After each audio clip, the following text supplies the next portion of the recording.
Hi guys, இன்றைக்கி வந்துட்டு நம்ம வீட்டில் பன்னீர் கிரேவியும் தோசையும் தாங்க ஸ்பெஷலு. அதுக்கு ஃபஸ்ட்டு நம்ம என்ன செய்யணும்னா, வெங்காயத்தை கொரகொரப்பாக அரைச்சி வச்சுக்கலாம், தக்காளியை பேஸ்ட்டாக அரைச்சி வச்சுக்கலாம். அதுக்கப்புறம் வந்துட்டு வானலை வச்சுட்டு அது காஞ்சதும் எண்ணெயை ஊற்றிக்கலாம். அதில் பட்டை, லவங்கம், கிராம்பு, அன்னாசிப்பூ, ஏலக்காய் இதெல்லாம் தேவையான அளவுக்கு போட்டுட்டு அது பொரிஞ்சதும் அரைச்ச வெங்காயத்தை போட்டு நல்லா வதக்கிக்கோங்க.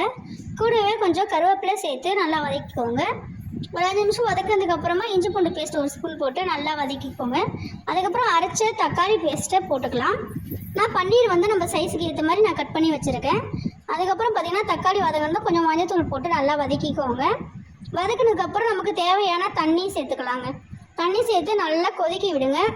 கூடவே மட்டன் மசாலா நான் எடுத்துருக்கேன். அந்த மட்டன் மசாலையும் சேர்த்து உப்பு தேவையான அளவு சேர்த்து நல்லா கொதிக்க விட்டுக்கோங்க.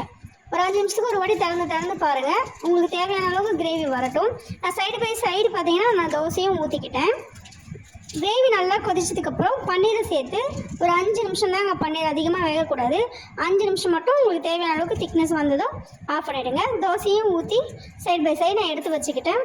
அவ்வளோதாங்க, இப்போ சுவையான பன்னீர் ரெடிங்க. வேறு பாத்திரத்தில் நம்ம மாற்றிக்கலாங்க. கூடவே கொத்தமல்லியும் தூவினீங்கன்னா சுவையான பன்னீர் கிரேவி ரெடிங்க. சைடு பை சைடு நான் தோசையும் ஊற்றி பசங்களுக்கு பன்னீர் கிரேவி வச்சு நாங்கள் நைட்டு சாப்பிட்டோங்க. நீங்களும் செஞ்சு பார்த்து கமெண்ட் பண்ணுங்கள். தேங்க்யூ.